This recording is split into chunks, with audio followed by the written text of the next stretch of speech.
Assalamualaikum, hai, apa kabar semua di musim pandemi ini? Sehat-sehat aja kan? Aku yakin semuanya akan sehat-sehat. Tetap gunakan masker, tetap cuci tangan, dan tetap jaga jarak jika kita berada di keramaian.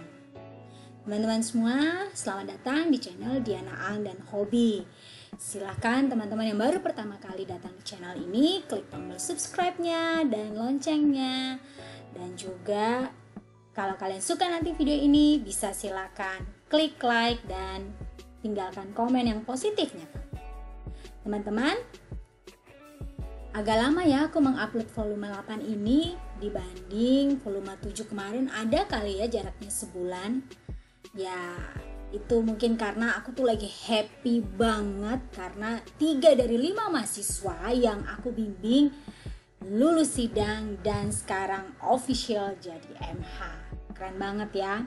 Alhamdulillah, aku doakan semua teman-teman yang nonton video ini sampai selesai, studinya lancar, rezekinya dimudahkan, dan semua selalu sehat.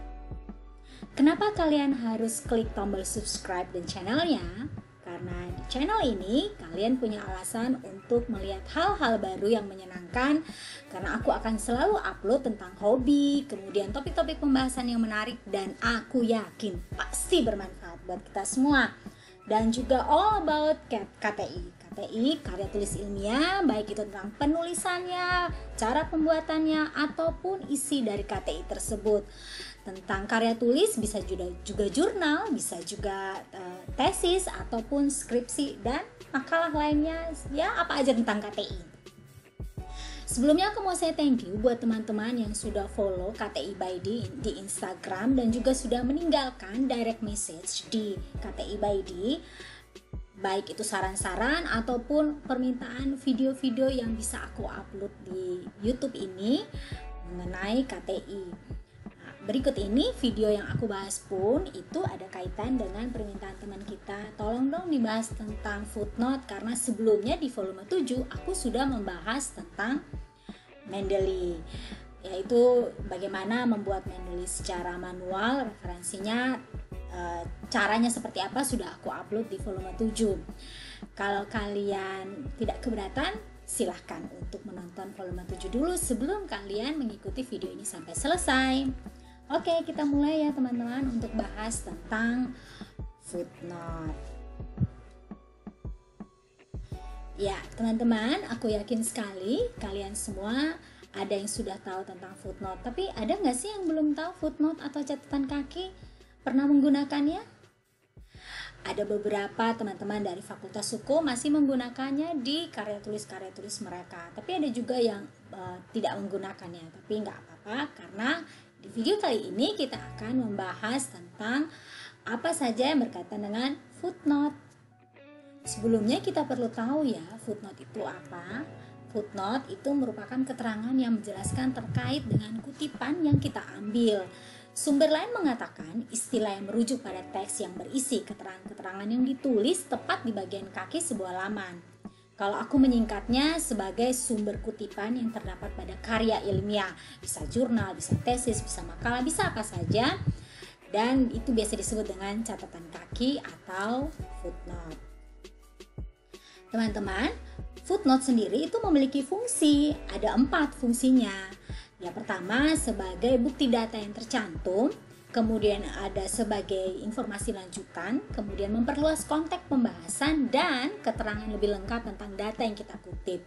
Karena setiap statement, setiap kalimat, paragraf atau alinea yang kita gunakan dalam karya tulis, kita harus mencantumkan sumber dari kutipan tersebut kita ambil dari mana. Jadi bukan opini pribadi. Apa yang kita tulis harus dapat kita pertanggungjawabkan. Nah, di dalam footnote sendiri itu mengandung beberapa unsur yang tidak boleh kita lewatkan, yaitu pertama adalah nama penulis atau pengarangnya. Kemudian ada judul tulisan dan jangan lupa mencantumkan tahun terbit serta halaman di mana kutipan itu kita ambil. Berikut ini kita mulai membahas tentang bagaimana menulis footnote yang tepat. Jika kita menulis footnote dari sebuah kutipan size fontnya 10, Maka kita menulis biasanya untuk kutipan-kutipan di atas biasanya kita ambil fontnya pada umumnya 12 ya. Jangan lupa juga footnote selalu diawali oleh angka. Bagaimana cara membuat footnote-nya? Mungkin bisa kita ngeliat di video volume 7 sebelumnya. Tapi aku yakin ya kalian tahu kan ketika mengetik cara bagaimana memasukkan footnote di dalam karya tulis kalian. Kalau ada yang belum tahu bisa komen di bawah, nanti aku kasih urut-urutannya seperti apa step by stepnya. Kemudian footnote selalu diawali tulisan yang agak menjorok ke dalam, sama kayak kita baru mulai baris baru atau kita memulai alinea baru ya guys. Nah jangan lupa nama pengarang ditulis dengan nama asli dari pengarang tersebut, tidak perlu dibalik. Misalnya biasanya kalau kita tulis di daftar pustaka Diana Ang 2015, biasanya ditulis Ang, Diana, titik, dalam kurung 2015. Kalau di footnote kita tidak perlu dibalik, tetap Diana Ang 2015. Selanjutnya yang perlu kita ketahui adalah penulisan footnote yang benar apabila pengarangnya lebih dari 2-3 orang, maka harus menulis nama pengarangnya semua tanpa, tentu saja nggak usah cantumin gelar. Tetapi kalau pengarangnya lebih dari 3, kita hanya perlu menulis satu nama pengarang pertama, sisanya kita tulis et al atau DKK. Selanjutnya penulisan judul karangan harus jelas, lengkap, serta menggunakan italic atau cetak miring ya teman-teman, itu jangan lupa. Dan kita juga perlu tahu nih, kadang-kadang di dalam footnote sering ada singkatan-singkatan umum. Kita bahas satu-satu ya. Singkatan yang dalam footnote pertama yang paling umum biasanya ada namanya ibid atau ibidem. Ibid merupakan singkatan dari ibidem yang artinya tempat yang sama. Ibid digunakan apabila dari satu sumber yang dirujuk secara keseluruhan tanpa diselingi sumber lain. Nah, teman-teman bisa lihat di sini ya footnote pertama dari Kolis Raisa 2015. Nah, di footnote kedua ada ibid. Ini berarti sumber dari kutipan yang kita ambil sama, masih dari Kolis Raisa, sama juga dari halaman. Nah, di footnote yang ketiga bedanya halamannya diambil dari kutipan pada halaman ke-70 dari buku Kolis Raisa 2015 di konsep hukum hak kekayaan intelektual. Selanjutnya ada lokcit. Lokcit atau loco citato merupakan singkatan yang artinya dikutip dari tempat yang sama. Di sini sama juga aku memberi contoh 3 ya teman-teman. Lokcit ini digunakan bila kutipan yang digunakan dari sumber yang sama tetapi telah diselingi oleh sumber yang lain. Nah, teman-teman bisa lihat contoh yang aku berikan di sini. Footnote pertama itu Kolis Raisa 2015. Nah, footnote kedua ada Ahmad Jailani. Nah, sedangkan di kutipan yang ketiga, footnote ketiga ini masih di Raisa, masih di halaman 1. Jadi bisa ditulis lokcit. Selanjutnya teman-teman, ada singkatan berikutnya namanya opcit atau opera citato. Kalau opcit ini singkatan dari opera citato yang artinya telah dikutip. Opcit digunakan bila kutipan berasal dari sumber yang sama, halamannya berbeda, tapi sudah diselingi sumber kutipan yang lain. Nah, seperti contoh yang aku berikan di sini, kutipan pertama ada Marcus Cate 2000, Intellectual Property Right in the Global Economy, Institute for International Economy, halamannya 146. Nah, di footnote yang kedua diambil dari Kolis Raisa. Nah, ada juga kutipan yang kita ambil tetap dari Marcus Cate, tapi halamannya berbeda. Ini halamannya 125. Di description nanti aku akan mencantumkan ringkasan singkatnya perbedaan ibidem, opcit, dan juga lokcit ya, untuk memudahkan teman-teman. Oke teman-teman, sementara segitu dulu biar nggak kepanjangan. Di video selanjutnya di volume 9, aku akan membahas cara membuat footnote, cara menulisnya jika sumbernya kita ambil dari buku.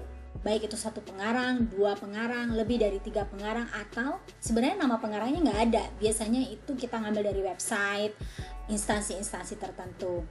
Nah, ada juga cara membuat footnote yang kita ambil sumbernya dari jurnal atau dari surat kabar. Ada juga dari karang-karangan yang tidak dipublish seperti skripsi, tesis, disertasi. Walaupun zaman sekarang sih apa-apa selalu dipublish ya, sudah mulai berkurang sedikit untuk class paper ya, jadi tidak menggunakan yang print-printan, tapi masih ada juga yang masih gunakan. Tapi ada yang tidak mau dipublish. Nah, bagaimana cara membuat footnote-nya? Kemudian juga ada footnote jika sumber kutipan kita itu dari hasil wawancara, biasanya untuk penelitian-penelitian menggunakan metode kualitatif ya.